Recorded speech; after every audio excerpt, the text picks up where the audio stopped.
Os avós viveram em África, os pais viveram em África e ele nasceu em Moçambique, mas veio para Portugal aos 5 anos. Pedro Hipólito é português, mas enquanto não criou oportunidades neste continente, não descansou. Hoje está connosco em estúdio para nos contar tudo.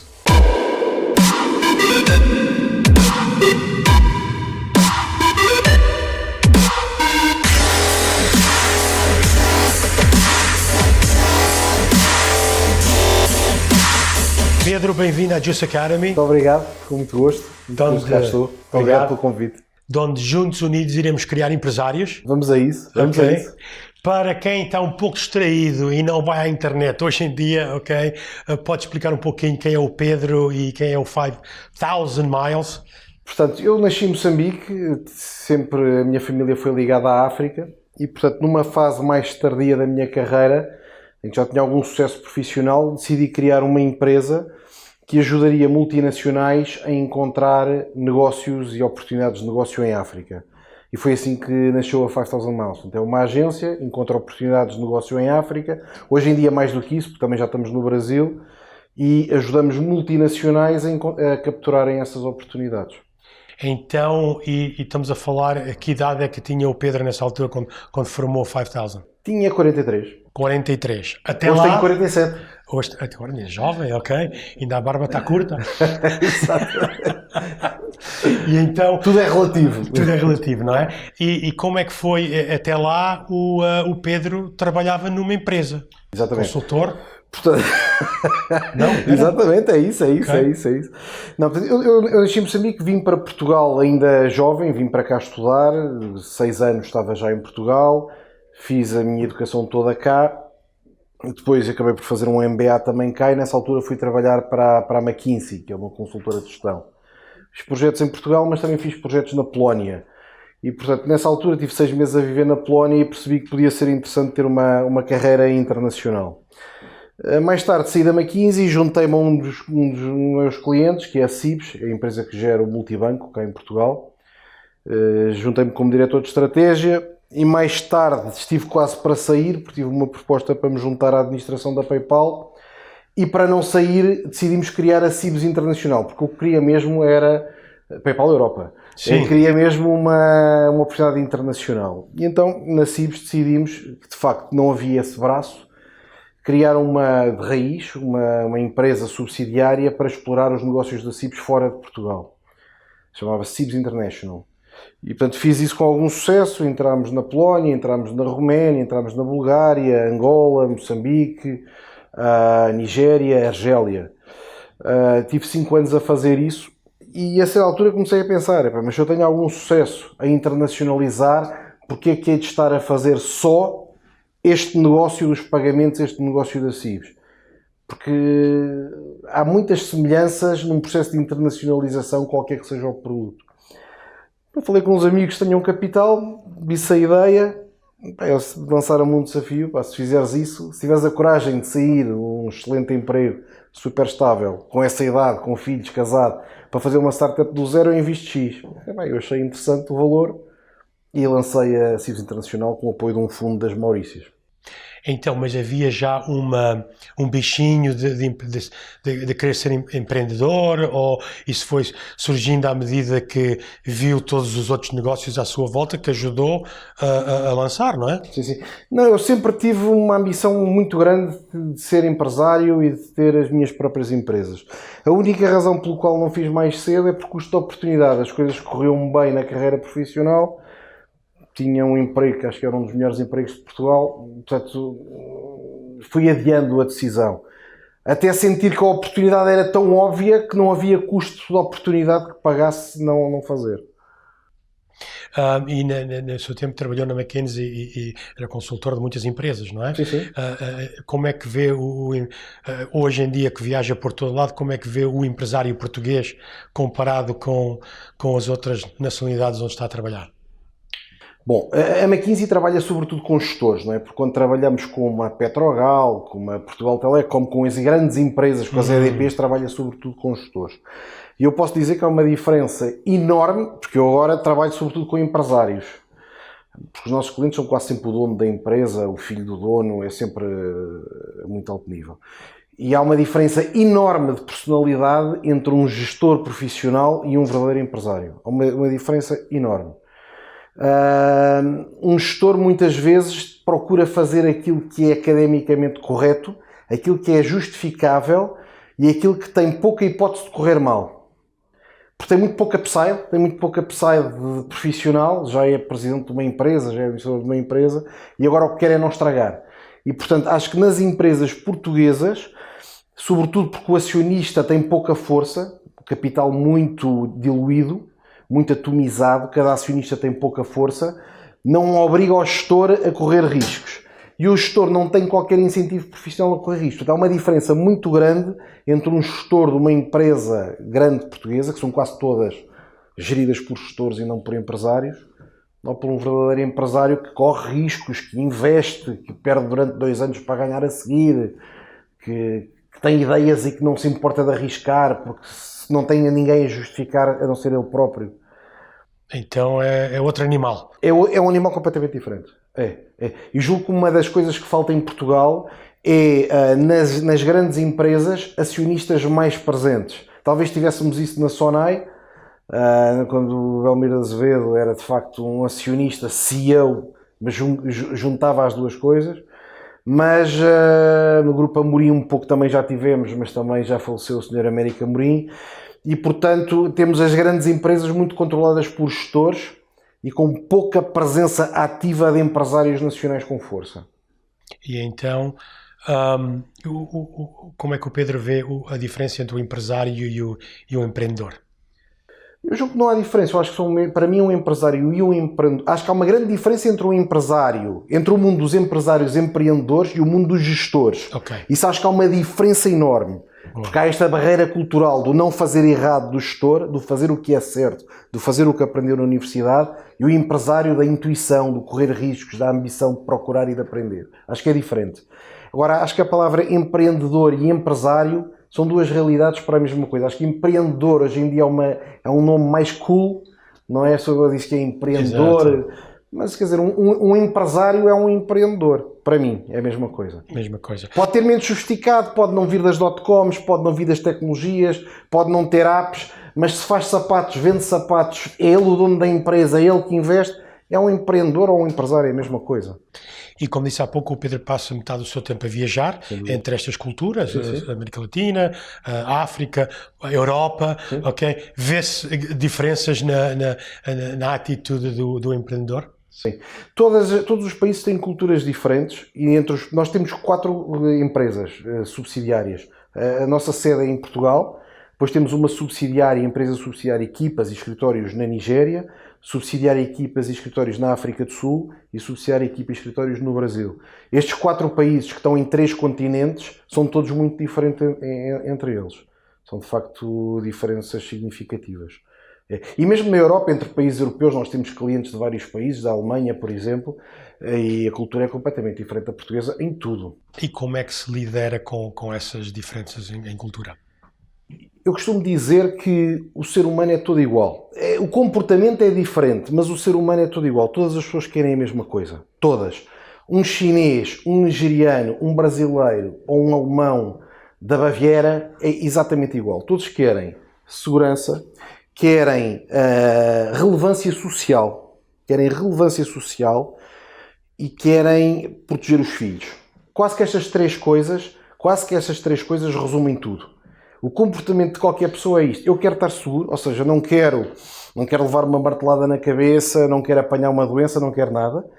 Quero ser respeitado, relevância social neste sentido. Quase tudo o que nós fazemos em termos comportamentais destina-se a uma destas três coisas. Ou proteger-nos a nós próprios, ou proteger ou aumentar a nossa relevância social, ou proteger o nosso DNA.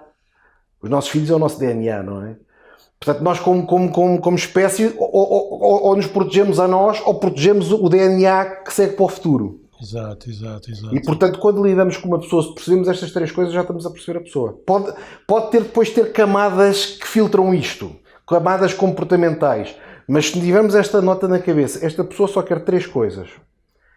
Proteger-se a si próprio, proteger a sua relevância social, yes. Porque a relevância social é o que é importante para nós pormos o nosso DNA em mais sítios. não é? Nós, como espécie, temos que salvar a espécie, temos que propagar a espécie. Para isso, não podemos morrer. Como não conseguimos propagar sozinhos, temos que ter a relevância social para conseguir atrair outras pessoas.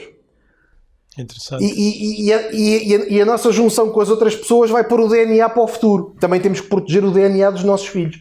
Com estas três coisas, a humanidade não acaba. Nós estamos programados para isto. Agora podemos ter tiques, podemos ter trejeitos, podemos ter camadas comportamentais que nos protegem, mas no fundo é isto. E portanto, se nós soubermos isto, conseguimos sempre chegar a qualquer pessoa. Muito bem. E a chave do sucesso é uma fórmula que você vê nestes empresários diferentes que querem, pronto, como é que começaram, a sua trajetória, a sua fibra, algumas características que você vê em comum neles? Eu acho que há uma parte que se pode chamar fé ou paixão, que é, eu tenho a certeza que esta minha ideia vai correr bem. Tem que haver uma convicção muito forte. E acho que isso é muito transversal. Quando se fala com um empresário, pode ter momentos bons, pode ter momentos maus, mas ele tem ideias claras. Ele diz, eu posso demorar 5 anos a conseguir mostrar que isto é assim, mas eu acredito. É quase como se fosse um fenómeno de fé, não é? Eu acredito que a minha ideia vai resultar. E vou fazer acontecer. Acho que essa é importante. Há uma segunda que é conseguir ter energia e executar em cima desse acreditar. Portanto, não pode ficar passivo só a acreditar. E acho que há uma terceira que é a capacidade de correr riscos e de ter resiliência. Não é? Porque para fazer alguma coisa há sempre a probabilidade de correr mal. E acho que aqui separa muito o empresário de um gestor. Aqui. Porque o gestor não vai... Quer dizer, o gestor quer receber o seu ordenado, não é? Quer receber Não arriscar o ordenado, não é? Exatamente. O presidente de um banco, se não for acionista, o que ele diz é, tenho esta minha estrutura de remuneração, não é? Eu daqui não vou para baixo, não é? Ganho isto todos os meses para gerir o banco. Posso perder o emprego, mas não vou para baixo. O empresário pode ir para baixo. Pode perder tudo o que tem. Pode perder tudo o que tem. É uma cabeça completamente diferente. Quase certeza que um gestor de um banco diga, eu acredito piamente que isto é assim. Ok, se não for, perde metade do seu património, acabou a conversa. Não é? Next. Claro, porque o dono do banco pode perder. Exatamente. Mas eu, pronto, da minha experiência, das minhas viagens que tenho tido em África e na América Latina, a gente vai pela rua e pronto, vê-se ali alguém com um standzinho a vender Coca-Colas, outro a vender pneus. Pronto, há mais aquela atitude de que vou depender de mim, enquanto aqui a mentalidade é mais vou à procura de um emprego, vou à procura de um trabalho. Claro. Não sente essa situação? Eu julgo que eles em África também podem querer isso. Eles também podem querer isso. Mas como há não menos... existe. Claro. Tem que se defender por si mesmo. E tem que ir à procura. Nós aqui, quem não tem, muitas vezes está à espera que apareça, porque há sempre a hipótese relativamente grande de aparecer um trabalho que vai fazer ganhar uns pobres. Se não houver hipótese nenhuma, rapidamente, quer dizer, quando começar a ficar com fome, vai fazer qualquer coisa. Exato. Eu acho engraçado que em 2008, 2009, quando houve a crise aqui em Portugal e estava Passos Coelho no governo, eu lembro-me, as pessoas vinham à entrevista, faço qualquer coisa, o que é preciso ser feito, estou disposto a empreender, etc. Não é? E depois a situação mudou e agora, o que é que vocês pagam? Exatamente. Qual é que é o horário? E mudou completamente a mentalidade. É isso. As pessoas estiverem... Por isso é que se vê, por exemplo, nas forças especiais, aquela história dos barcos desembarcam, a primeira coisa que fazem é queimar os barcos. Não é? Porque a partir de agora não podem fugir, não é? Se não puderem fugir, vão se tornar mais ativos. De repente a vida passa a ser mais importante. Exatamente. Nesse aspecto, nós... Nosso grupo dá muita importância às vendas, ok? Na sua experiência liderando com estes empresários, que importância é que o Pedro ou que os empreendedores dão à área comercial, à área das vendas? Eu acho que dão insuficiente. Para mim, insuficiente? Sim. Para mim, as vendas é o pilar número 1 de qualquer empresa. Eu julgo que grande parte vive-se hoje em dia numa sociedade em que as startups e as empresas têm quase uma mesada do capital. E, portanto, estou a desenvolver o produto do futuro. Sou um visionário, tenho uma plataforma, então vou andar a trabalhar 3 anos a queimar capital para depois colocar a plataforma no mercado. E que não se percebe é que aquilo tem que vender para ser sustentável. Nós vemos agora o caso de uma empresa gigante que é o WeWork, que tentou entrar na Bolsa e com prejuízos enormes e a operação teve que ser abortada. Porque há um limite em que aquilo tem que se pagar a si próprio. Portanto, se não houver vendas, eu julgo que hoje em dia se tornou quase fancy pensar, não, mas o Zuckerberg também montou um site e o capital cai-lhe em cima e parece que ele não tem que vender. Mas tudo o que ele fez foi vender, não tem que encontrar private equities que investam, tem que vender para convencer, não é? Tem que atrair pessoas para se juntar a ele, tem que vender. E, portanto, a atitude de venda é a chave do sucesso de uma startup, para mim. Ok. Mas eu, pronto, estou em Portugal, quero estar em Portugal, é onde eu quero viver, e ainda há o estigma de, vendas. Como é que eu vendo? Pois é. Ok. Não, porque repare, quem trabalhar... Sente isso mais em Portugal do que talvez... É muito diferente, é porque em Portugal a camada de elite da população, a maior parte dela não tem que perceber de onde é que vem o dinheiro. Vamos pensar que somos colaboradores de uma dessas grandes empresas de energia. Um colaborador cai-lhe o ordenado, mas ele não tem qualquer ligação entre quem pagou a conta de eletricidade e aquilo que lhe caiu na conta. Um tipo que trabalha na Mercedes-Benz tem que vender carros, não é? E ele tem que ter a noção de que a BMW vai-lhe tentar tirar a cota de mercado e que o vai tentar fragilizar. Mas se uma pessoa tem todas as bombas de gasolina de Portugal quase, ou todas as casas estão ligadas a pagar eletricidade para ali, ou trabalha no Ministério das Finanças, não há nenhuma relação evidente entre o que me cai na conta bancária e os impostos que alguém pagou. E, portanto, parece que não é necessário vender. Parece que o dinheiro existe. Parece que o dinheiro está infinitamente disponível.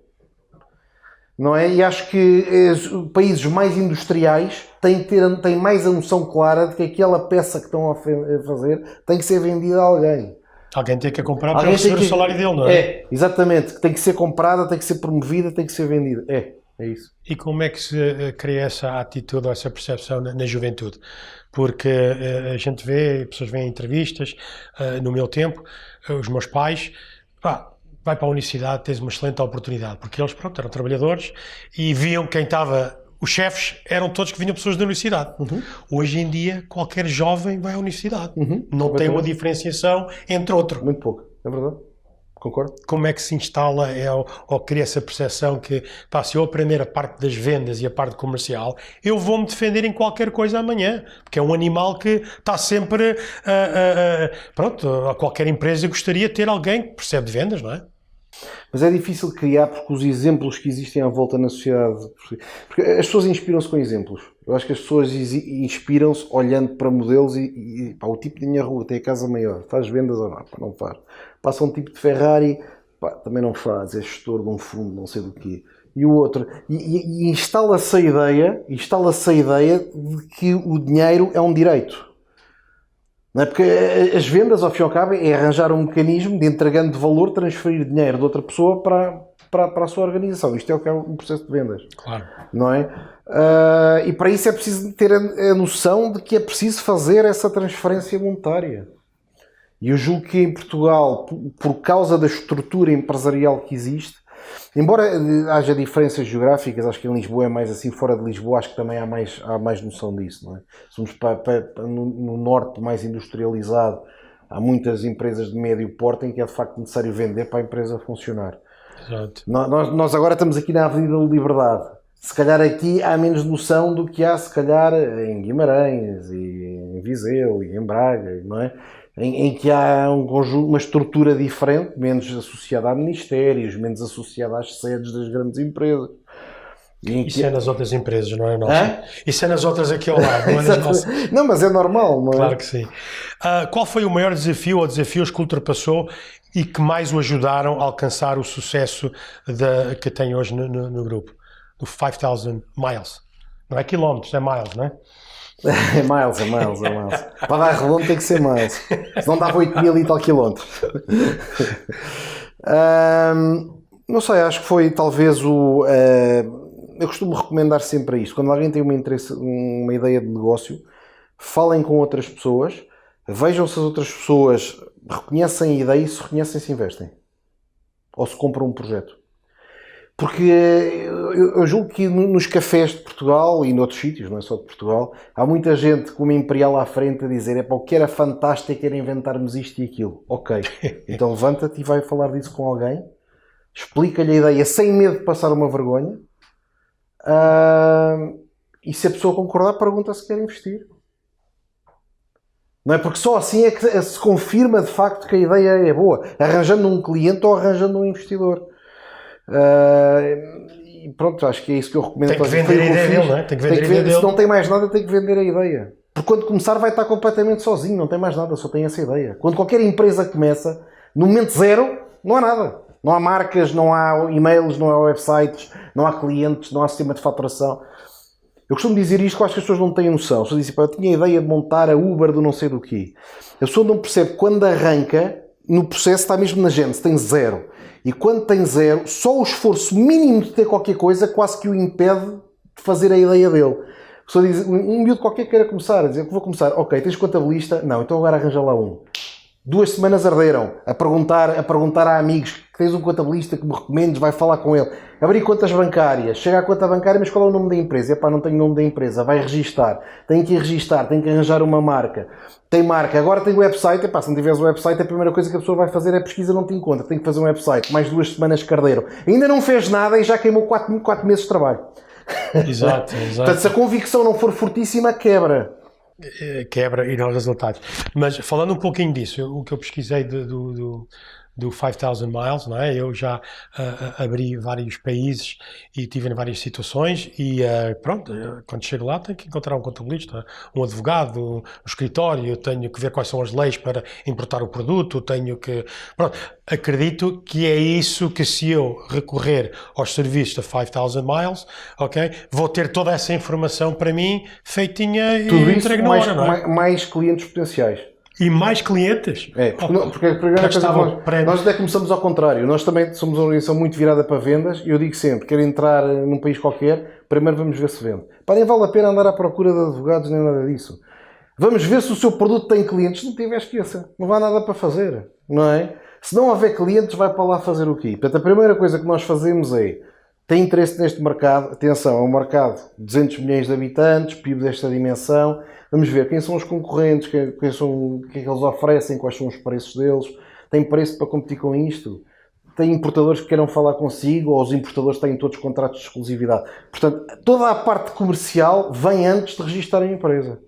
É a primeira coisa que fazemos é montar a parte comercial. Engraçado, agora está-me a fazer lembrar, por exemplo, quando a gente foi para o Brasil, fomos lá, turista, ok, com uma mala cheia de calculadoras e saímos para a rua sem absolutamente nada e a ver se alguém queria comprar. Chegámos ao meio-dia, as pessoas todas querem comprar e agora é que tivemos que ir buscar a situação, mas fizemos o nosso teste de mercado e era assim que a gente o fazia, ainda hoje é assim, não é?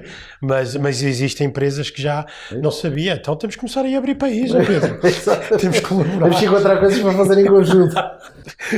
Parece que já encontra pessoas que compram e tudo, não é? Exato. Bem, não garanto que encontro, mas garanto que facilite encontrar. Maravilha, maravilha. Como é que se lida com os nãos? Com os nãos, ok? Porque para o Pedro ganhar um cliente, se calhar tem que falar com 4 ou 5, não? Ou com 10, não sei. Com 90. Com 90, ok, pronto, então com 90, não é? Nós podemos dizer que um hit rate de 10% é razoável, não é? Portanto, devemos lá 90 nãos para apanhar 10 clientes. Mas eu acho que isso é normal. Eu acho que o problema de lidar com os nãos equivale à falta de pipeline. O que eu quero dizer? Se eu tiver que o convencer a si de qualquer coisa, tenho um problema. Porque estou a transferir toda a autoridade desta discussão para si. Outra coisa é dizer assim, não, eu acredito nisto. Agora vou falar num conjunto alargado de pessoas e algumas eu acredito que vão concordar comigo. A minha posição mudou completamente. Eu não estou a tentar convencer a pessoa específica. Eu julgo que grande parte do problema é, em vez de dizer assim, eu quero casar com alguém que goste de mim, eu quero seduzir aquela pessoa em específico. E se aquela convencê-la. e tem que ser aquela. E se aquela não gostar, não é? Porque a relação tem que ser mútua. A relação tem que ser mútua. Numa relação comercial é exatamente igual. Nós temos que ter interesse no cliente, mas o cliente também tem que ter interesse em nós. E portanto eu julgo que as pessoas que têm muito medo do não, do chamado levar uma tampa, é porque estão a tentar convencer uma pessoa que no fundo não era cliente. No fundo nunca valeria a pena. Nunca valeria a pena. E, portanto, o que é importante é ter um espírito aberto, dizer, vamos falar com o maior número de pessoas, vamos ver quem é que pode ter interesse, vamos apresentar-nos como somos e vamos falar com 100, 200, 300 pessoas. Das 100, 200, 300 pessoas, se nós tivermos algo de valor, se calhar vai haver 20 ou 30 que são interessantes para nós. Exato. Eu uso muito o exemplo aqui no nosso negócio durante muitos anos, quando eu comecei na empresa, eu ia a uma discoteca, ainda era solteiro e estava a tentar convencer aquela menina para dançar comigo. E ela, por muito que eu fazia, não queria. Quando entrei neste negócio e aprendi a lei das médias, falava com 50, alguma dia dizer que sim, não é? Exatamente, mas é isso. E os negócios é basicamente isso, não é? Não é convencer as pessoas que compram, mas é ver quem está interessado naquilo que a gente tem, não é? Exatamente. E que vê o mesmo valor que estamos a oferecer. E assume que é o que faz tal. E sobretudo com a emergência das novas tecnologias de comunicação e tudo mais, isso torna-se muito mais fácil encontrar a contraparte, porque se calhar nos tempos quando eu tinha 20 anos, nós tínhamos um raio de ação muito limitado. Porque não conseguíamos viajar com facilidade, não podíamos comunicar com facilidade. Os meus avós foram para a África em 1955 de barco, não é? Como é que era possível fazer negócios internacionais perdendo um mês de barco para a frente, para trás? Hoje em dia 5 horas está lá, não é? Acabou. E portanto tínhamos um raio de ação. Então as pessoas habituaram-se muito a dizer, como o meu raio de ação é limitado, eu tenho que convencer as pessoas que estão aqui. E portanto tenho um stress e uma ansiedade do processo comercial que decorre de convencer esta pessoa que está aqui. Hoje em dia não é assim. Hoje em dia é dizer assim, eu sou assim. Estou de ténis, camisa por fora. Quem gostar disto, é isto que tem. Mas o universo são 7 bilhões de potenciais de clientes. Alguém vai gostar. Alguém vai gostar e portanto a ansiedade desaparece. A ansiedade comercial desaparece quanto maior for o pipeline. Portanto, não devemos desanimar e entender que isso é como tudo. O leão, quando vai à caça, não apanha todas as gazelas que vai atrás delas. Exatamente. Às vezes falha, não é? Sim. Pois podem ter alguns problemas. É que se não for claro aquilo que se está a apresentar, a outra pessoa pode não conseguir decidir, não é? Às vezes pode haver um problema de pitch, não é? Se a pessoa não se conseguir apresentar, a pessoa ou a empresa, não é? Apresentar como é e de uma forma clara e a dizer isto é o que eu sou, o outro lado não consegue escolher, não consegue decidir.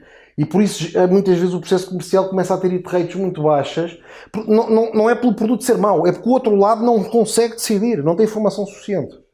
E, portanto, se o pitch for claro, se for bem estruturado, se tiver informação base, queres ou não queres, next. Como é que vê a vida? Como um jogo? Nós aqui vemos os negócios, as empresas quase como um desporto. Como uma empresa tem que ter um treinador, tem que ter massagistas, tem que ter jogadores, tem que ter um sistema, temos que ser persistentes, temos que treinar. A gente vê muitos jovens ali com os videojogos, têm 3 vidas. Aquilo acaba, as vidas começam de novo. Mas nas empresas acho que não têm a mesma atitude, não é? Sim. Não vejo como, não sei se chamaria a palavra jogo, mas eu acho que nós temos que nos divertir com o que fazemos. Okay. Nós temos que nos divertir com o que fazemos. E às vezes não é pelo que estamos a fazer ser divertido, mas é encontrar prazer na superação, prazer em encontrar as regras. Se calhar é verdade, é um pouco como um jogo, eu não vejo assim, mas é um pouco como um jogo, é encontrar dentro daquele conjunto de regras, dentro daquele conjunto de desafios, a satisfação da superação. E com isso começa-se a ganhar uma energia diferente, não é? Porque quando se começa a ter os primeiros resultados, quando se começa a ter os primeiros sucessos, com isso alimenta-se a próxima ronda de energia, vá lá. E destes empresários com quem lidera e quem ajuda, vê-os como pessoas competitivas? Depende da geração. Fundadores, sem dúvida. Segundas e terceiras gerações, não necessariamente. Portanto, o dono da empresa pode não ser o fundador, não é? Pode ser o filho do dono, pode ser o neto do dono, pode ser o trisneto do dono. E nos fundadores é inegável. Nós temos clientes fantásticos com 80 e tal anos, que são uma força da natureza. força da natureza, entram pelas fábricas adentro, sabem aquilo tudo, uma energia enorme. Mas depois, às vezes, na geração seguinte já não se nota tanto. Nota-se mais prudência. Começam-se a transformar em gestores. Começam a querer preservar o que têm. Porque o fundador que diz, eu vi isto quando era eu sozinho e agora olho e vejo 1000 empregados e uma fábrica a perder de vista, pode ter 90 anos e continuar a ter energia. Claro. Não é? Algumas das senhoras estão lá na linha de montagem, ele conheceu-as com 18 anos, não é? Tudo aquilo é uma família alargada. O filho do dono já dizia assim, eu agora não posso perder isto, não posso estragar isto. E às vezes os comportamentos alteram-se, o que é também natural, porque os incentivos daquela pessoa já não são os mesmos. É muito difícil criar fome artificialmente, não é? O fundador ainda tem fome de fazer coisas. Um tipo que almoça bem, janta bem, toma bem o pequeno almoço, não sei o que é assim, e agora quer uma mousse de chocolate, deixa estar. Mas já viu esta mousse? Agora não apetece. O pai come a mousse. Come a mousse em qualquer caso, para dizer, não sei se amanhã há mousse.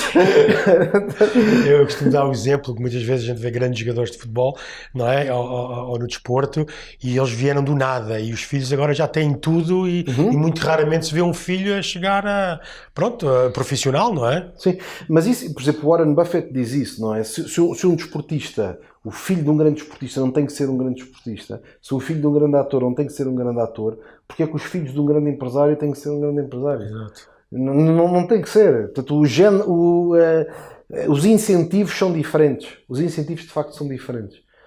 E a essa altura temos que aceitar isso, não é?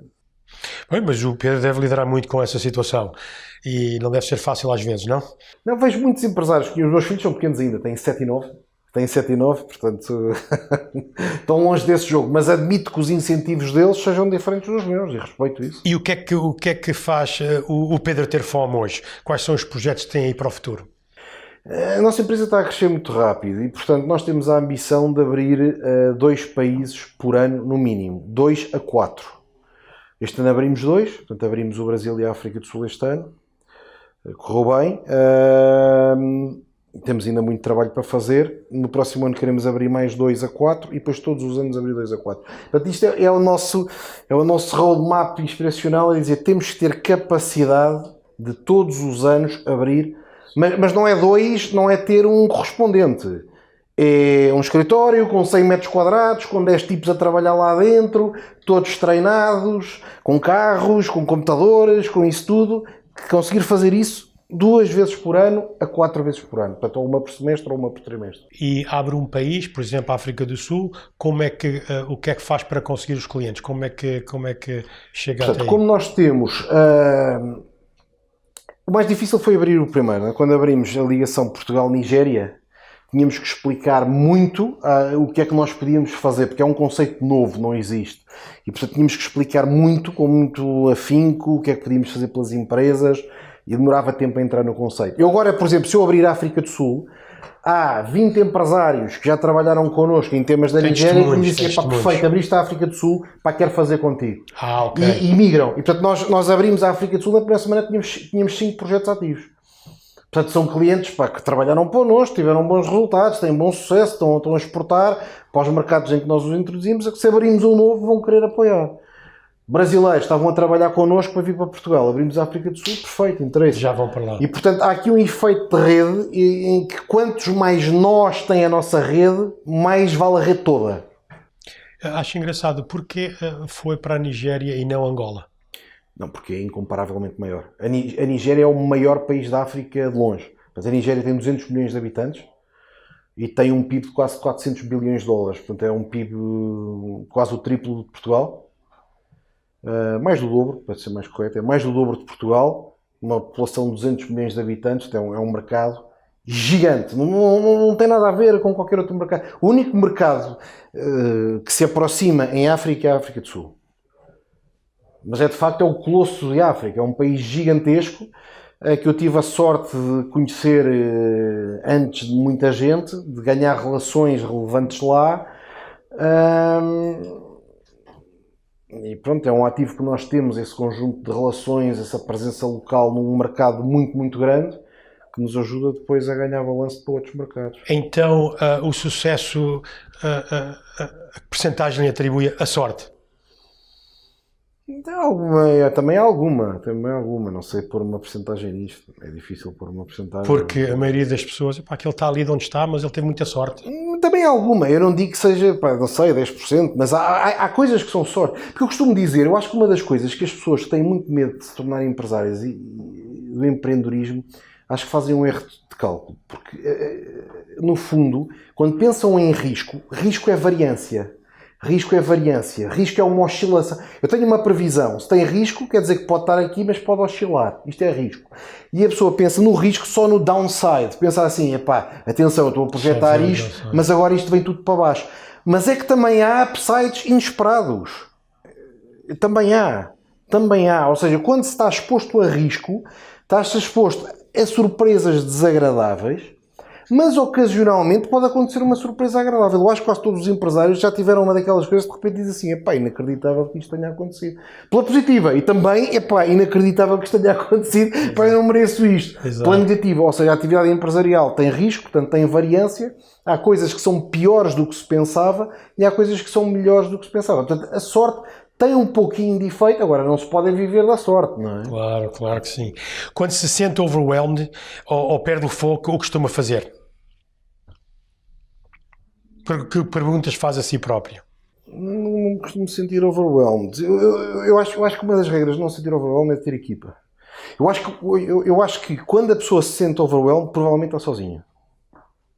Está sozinha naquele desafio específico. Pode ter 30 primos à volta, 40 empregados, mas há um desafio qualquer que não está a partilhar com alguém. Eu costumo dizer sempre isto na nossa empresa, todos os meus colaboradores sabem isto. Excelente conselho. É que eu digo sempre, epá, as pessoas que eu vejo, nós às vezes temos pessoas que estouram, não querem, epá, que estão cansadas, têm ansiedades, eu digo sempre, na minha análise, visto fora, todas as pessoas que não resistem a qualquer coisa são pessoas que de alguma forma se isolaram.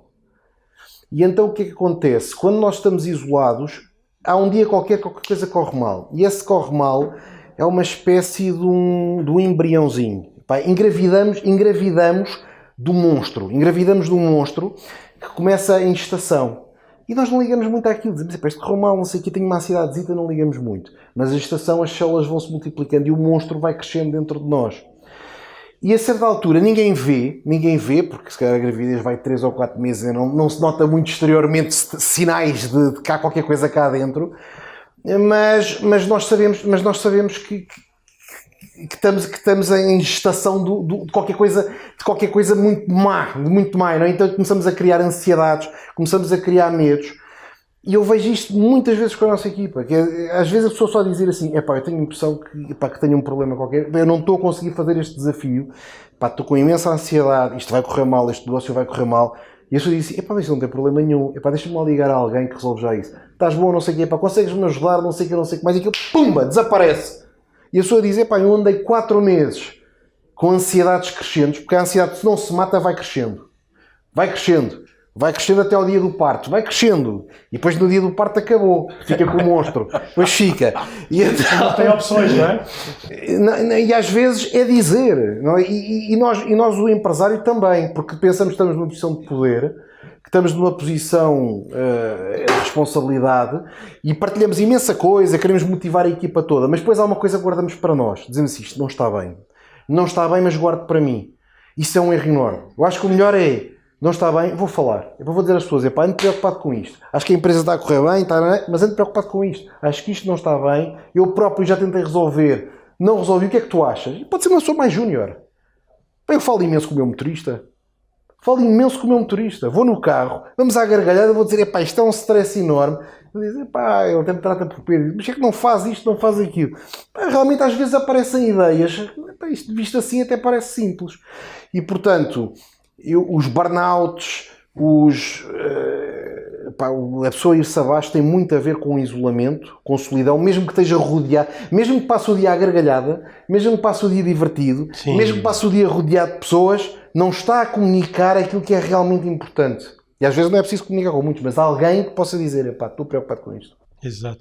Eu tenho um amigo meu, um grande empresário, que ele passou por muitos altos e baixos, como toda a gente passa, e nos momentos mais baixos ele me dizia: gostava de ter alguém com quem eu podia falar, mesmo que só fosse em voz alta, para dizer: olha, continua a lutar, ou o que seja. Metade do problema desaparece logo, só de falar. Só de falar, não é? Ser cá para fora. E ouve-se muito nas internets e nos gurus e nos livros: rodeia-te de boas pessoas, contrata melhores pessoas que ti. Como é que se conseguem boas pessoas? Como é que o Pedro diz que se apoia muito nas suas equipas que tem? Como é que se escolhe as pessoas para ter a nossa volta? Voltando para o desporto, a gente pode ter 11 titulares, mas se não tivermos banco, mais cedo ou mais tarde um vai se lesionar ou vai levar cartão vermelho, não podem jogar. Se não tivermos banco, não temos a época, não temos chance de ganhar a época, não é? Bom, eu acho que é muito difícil num processo de entrevista, que pode 4 entrevistas, cada uma delas com meia hora, são 2 horas de conversa tudo somado. É muito difícil num processo de entrevista ter a certeza absoluta que a pessoa que está à nossa frente é uma estrela. É muito difícil. Conseguimos com alguma facilidade descartar aquilo que não queremos, dizer assim: epá, este tipo de pessoa não. Esta pessoa não se encaixa, não tem a cultura. Descartar é mais fácil. Mas depois, o que nós temos que fazer é, quando encontramos um conjunto de pessoas que são interessantes, deixá-las integrar a equipa, testá-las, rodá-las. Nós dizemos, toda a gente que contratamos, dizemos: epá, tens um contrato de 6 meses. O primeiro mês à experiência é mesmo um mês à experiência. Portanto, é uma extensão da entrevista. Não é por teres um contrato de 6 meses, diz aqui 30 dias de experiência, isto não é porque está na lei. Nós vamos mesmo, é uma entrevista de 30 dias. Acabaste de fazer a entrevista de 1 hora, agora é só a entrevista de 30 dias. E a entrevista de 30 dias, nós vamos ao fim, antes de chegar aos 30 dias, reunir as pessoas mais sérias e dizer: qual é a vossa opinião desta pessoa? Ao fim de 30 dias, é boa ou não é? Se não é boa, sai logo ali. Se é boa, ok, tens mais 5 meses, já não vais ser tão avaliado dia a dia, mas vais estar sob observação até chegares aos 6 meses. E isso ajuda muito. E depois também não ter medo de tirar as peças que não estão certas. Eu julgo que uma das coisas que é difícil para os empresários, sobretudo quando tem pessoas que são boas pessoas, mas não são bons executivos, é começar a ficar soft, não é? Começar a dizer: esta pessoa até é boa, até cria bom ambiente, até cria não sei o quê. E isso vai acabar por criar uma cultura que, se formos todos... Porque o Ministério da Agricultura, não é? Está tudo cheio, se calhar, de gente também que é boa pessoa, mas se calhar não são as pessoas que trabalhariam numa agência de marketing, ou numa agência de internacionalização, ou numa consultora de topo. São pessoas diferentes. Portanto, nós temos que ser, para ter pessoas boas, temos que tirar as que não são boas, como um clube de futebol faz isso. Exato. Sem qualquer hesitação. Há 2 épocas no mercado, não é? O mercado de janeiro e o mercado do verão, não é? Isso é uma das coisas que eu acho que tende a acontecer, eu próprio sinto isso. E quanto mais sucesso nós temos, como passamos a ter capacidade de sustentar incompetentes, se gostarmos deles, temos tendência a sustentá-los. Mas isso é contra os objetivos últimos da organização e dos que são bons. Quando é mesmo startup, nós dizemos assim: eu só não tiro esta pessoa gestora. Porque não há recursos. Quando começamos a ter recursos, quando começamos a ter uma certa solidez, já podemos ter 3 ou 4 tipos de estimação, não é? Não produzem nada, mas criam um bom ambiente. Animal de estimação. E isso, se forem muitos, depois contamina o ambiente. Contamina o ambiente e os resultados, não é? Então, como é que se supera o medo de não conseguir alcançar uma meta ou algo que se propõe? Eu não sou uma pessoa religiosa, mas acho que a religião tem uma coisa interessante, que é a fé. Ok. O que é a fé? A fé é acreditar numa coisa que não se tem a certeza que exista, não é? Uma pessoa que seja muito religiosa, de qualquer religião, tem um conjunto de dogmas... Não precisa de ver para acreditar. Exatamente. E, portanto, eu acho que a única maneira de lidar com o medo é desenvolver esse tipo de comportamento. Não é? É dizer: eu acredito que isto vai correr bem, e não pensar em mais coisa nenhuma. Eu acredito que isto vai correr bem. Então isso não sei o que, nem quero ouvir. Temos muito que filtrar. Eu acho que um empresário não pode estar exposto a um ambiente com negatividade. É perigosíssimo. Eu acho que um empresário não pode estar exposto a um ambiente com negatividade em lado nenhum. Nem em casa, nem no escritório, nem em lado nenhum. Tem que estar rodeado de um ambiente positivo. Porque imaginem ter com um Cristiano Ronaldo e estar a dizer assim, epá, não, tu parece que estás um bocado mais magro, pá, estás a perder músculo, não, estás um bocado mais forte, pá, aquele pontapé correu-te mal, não sei o que mais, ai, coitadinha da nossa prima que agora apanhou cancro e agora vai não sei o que, pá, ele quando entrar em jogo está desfeito. Vai começar a moê-lo, e o empresário de certa forma tem que ter comportamentos de atleta de alta competição, tem que estar num ambiente purificado a dizer, epá, o meu estado intelectual tem que estar completamente limpo, a minha motivação tem que estar completamente top, não posso ter dúvidas, não me instalem em coisas negativas porque eu não vou conseguir depois ter a mesma performance. Temos que ter crítica construtiva e pessoas à nossa volta que nos digam o que têm que dizer, mas construtiva, não negativo. Sim, é diferente, não é? Sim, que muitas pessoas olham para a crítica como negativo. Sim, e o construtivo às vezes depois pode-se revestir de uma camada de negatividade. Eu costumo dizer, ser construtivo tem que ser analítico. Quer dizer, se vamos tocar nesse ponto, então agora vamos tocar mesmo. Não me digam assim, epá, parece que estás a perder massa muscular, pá. Eu realmente reparei que no último jogo correste um bocadinho mais devagar. Se calhar devias olhar para o ginásio. Isto para mim não é construtivo. Para mim é dizer assim, vamos começar a falar sobre isso, ok, chama os cientistas, vamos medir já, vamos medir peso, vamos medir fita de massas, vamos fazer corridas, quer cronómetros, quer tudo, e esta conversa não acaba até ser percebido se está mesmo a perder massa muscular ou não. Agora, não me instalem o medo de que estou a perder massa muscular e depois vão-se embora. E depois vão-se embora. Isso não é construtivo. Não estão a construir nada. Estão-me só a roubar a autoconfiança. Estão-me a roubar a autoconfiança. A autoconfiança não pode ser baseada em estarmos iludidos. Não é? Mas se me querem tirar a ilusão, então vamos tirá-la completamente. Até ao fim. Tragam a fita métrica.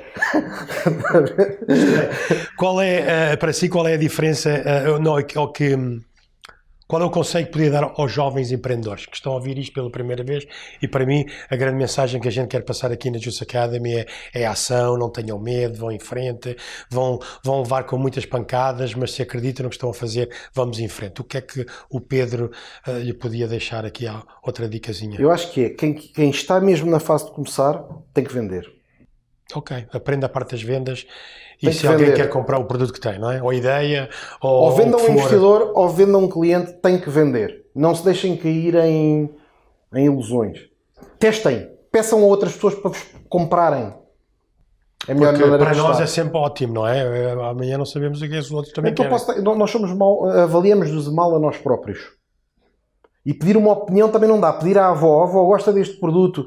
Meu neto tão querido, estás a fazer o teu melhor, graças a Deus vai correr bem, desejo-te boa sorte. Não, vai a um desconhecido, completo desconhecido e diz assim, dás-me 500 euros em troca disto, se não der tens um problema. Quer dizer, se pedir 1000 vezes isto e ninguém der, não há ideia, não é? É engraçado que muitas vezes trazem-nos aqui produtos todos os dias para a gente verificar e ver, não é? E o que eu sei é que não sei nada. Tantos anos a gente acha que o produto é espetacular e depois ninguém compra nada, não é? E a gente acha que aquilo, ninguém quer isto e de repente querem. Então a gente dá sempre à pessoa mais fraca que temos no escritório. Eu disse, então mas Jorge, então aquela pessoa não vende nada. Eu sei, mas se vender isto eu sei que tenho um bom produto. É isso. É porque vender é difícil. As pessoas pensam que é fácil. Eu digo assim, se eu der uma nota de 100 euros a alguém e dizer assim, vão ali para a calçada e tentem vender esta nota de 100 euros, toda a gente sabe que vale 100 euros, por 80 euros, vão ver quantas pessoas vão dizer que não. Podemos experimentar, podemos sair daqui, pegar numa nota de 100 euros, vamos para o passeio, a filmar e dizer assim, quero comprar esta nota por 80 euros, 80% das pessoas vai dizer que não. Mesmo quando o valor é cristalino. Nós fazemos muito isso, esse exemplo. Não é, a gente vai com 20 por 10.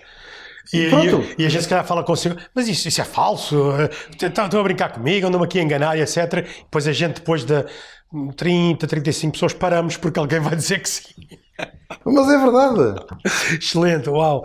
Então temos o mesmo pensamento. Ok, aqui temos uma pergunta interessante. Que atividade, hábito ou rotina tem o Pedro que adora fazer, mas acha que é um absurdo? Adoro trabalhar. Adora trabalhar? Adoro trabalhar. E isso é um absurdo? Adoro trabalhar. Não, às vezes visto de fora pode ser um absurdo, mas eu realmente não tenho uma única hora de sacrifício a trabalhar. Adoro. Gosta do que faz? Gosto do que faço, acredito no que faço. É isto. Eu não me estou a vender. Eu gosto de fazer aquilo. Ótimo, eu compro. Muitas pessoas me dizem, Jorge, quando é que vais reformar?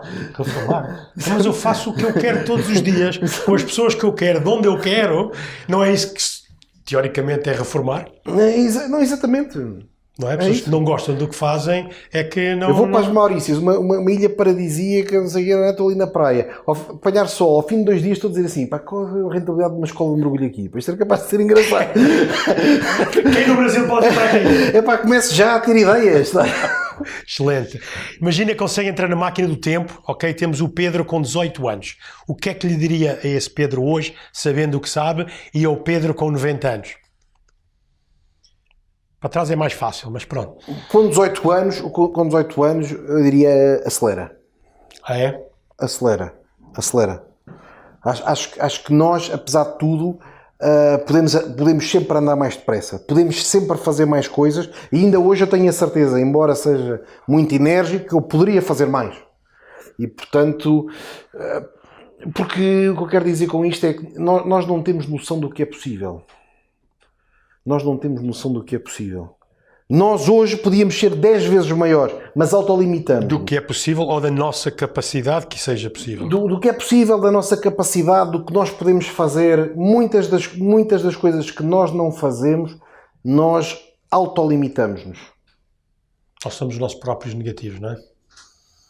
Porque não sabemos que é possível. O que eu quero dizer com isto é, nós comparamos-nos com o mundo que está à nossa volta. E se face ao mundo que está à nossa volta nos parece que estamos bem em termos relativos, então está tudo bem. Agora, se nós nos compararmos com o melhor que existe no planeta Terra, então está tudo péssimo. Exato. Não é? E, portanto, nós sermos capazes de abraçar isso, de dizer, vou-me expor a uma comparação com o melhor que existe no planeta Terra. Pá, há imensas coisas para corrigir. Há imensas coisas para corrigir, completamente. E o Pedro com 90 anos?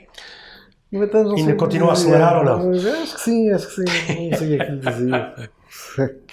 Com 90 anos já estamos em 150 países, não? Sim. Não, mas o que eu espero ao Pedro de 90 anos é que esteja rodeado de netos e de pessoas que gostem de mim, não é? Acho que é assim que se mede a nossa passagem aqui. Volta outra vez à história de proteger o DNA, não é? O nosso DNA, porque nós vamos desaparecer, não é? Todos nós estamos expostos a risco massivo, não é? Nós vamos ser assassinados pelo tempo. É como termos um serial killer na rua à procura de nós, não é? Todos nós temos uma espécie de um serial killer. E ele está a ganhar 24 todos os dias, não é? Temos um assassino profissional à nossa procura, que se chama tempo, não é? E, portanto, nós sabemos que esse assassino, como é profissional, vai nos encontrar e vai nos matar. Portanto, o que eu acho que é importante nessa altura é o nosso DNA continua para a frente ou não? E bem ou não? Muito bem. E o Pedro tem algum livro que lhe tocou ao longo destes anos que disse, uau, isto realmente... Eu, quando era muito miúdo, eu li um livro que me impressionou imenso, mas que muito poucas pessoas conhecem e que julgo nem sei se existe editado em Portugal, mas que é um livro que se chama, em francês, Le Roi Vert, portanto, o Rei Verde, e o escritor é Paul Sulitzer, portanto, é um escritor ou francês ou suíço, não tenho a certeza. E qual é a história? É a história de um sobrevivente do Holocausto. Portanto, começa no 000, eu li isto em miúdo. Ao menos 10. Portanto, e aquilo começa logo o primeiro capítulo com as violências mais inacreditáveis. Portanto, começa no menos 100, não é? E depois o tipo consegue montar um sucesso empresarial enorme, gigante, já não me lembro exatamente, mas torna-se uma das pessoas mais ricas do mundo, e a única coisa que faz é comprar terras na Amazónia. Com o dinheiro, portanto, propriedades infinitas, é como dizer o Bill Gates, pego o dinheiro todo e vou comprar a Amazónia inteira. E, portanto, aquilo eu achei o livro, para mim foi muito provocador e marcou-me imenso, não é? Porque mostra desde o sofrimento mais extremo a que isso não impede de atingir o sucesso máximo e que depois nós fazemos com o sucesso que quisermos, mesmo que os outros não percebam. Mesmo para os outros seja, mas comprar árvores que já lá estão, não está a criar absolutamente nada. Não está a criar nada, não está a salvar vidas, não está a fazer nada. mas o sucesso é dele. E, portanto, o livro marcou-me imenso. Eu li o livro talvez umas 10 vezes, posso dizer. Uau. Agora já não leio, se calhar, há 2 décadas, mas foi um livro que me marcou imenso. Eu li a primeira vez talvez com 10 anos de idade. Uau. E depois, entre os 10 e os 20, devo ter lido quase uma vez por ano. E teve muito impacto este extremismo todo, o livro. Sim. E se tivéssemos que escrever um cartaz, uma palavra com uma frase para espalhar pelo mundo, que o Pedro já está a espalhar pelo mundo, não é? E vai ter que pôr um cartaz lá com qual era a frase ou a palavra e onde é que o colocaria? A frase era pay the price. Pay the price. Sim, porque eu julgo que a maior parte das pessoas não tem o que quer porque não paga o preço. Mas o que é pagar o preço? É fazer o que é necessário para obter a coisa. Não é, muitas vezes não é, Pode não ser voluntário. não é caro, não é? Pá, eu, por exemplo, podia ser um tipo super atlético se pagasse o preço todos os dias e correr 1 hora, não é? E não fazer uma almoçarada. Mas depois estaria a pagar o preço de não comer um bom cozido e uma boa feijoada todos os dias, não é? É isso que eu estou a dizer. É isso que eu estou a dizer. Portanto, tudo... agora não está disposto a não pagar esse preço. Eu não preço. estou a pagar o preço. Como não estou a pagar o preço, tenho a consequência de ter peso a mais. Mas está a pagar o preço de uma boa feijoada. Não, estou a pagar para comer, não é? Claro. Porque para mim, isso é outra história. É o que é que nós queremos. O que é que nós queremos. Exato, não é? Exatamente. E para mim um bom almoço em conversa com amigos, com não sei o que, é importante. Mas para nós conseguirmos as coisas, temos que pagar um preço.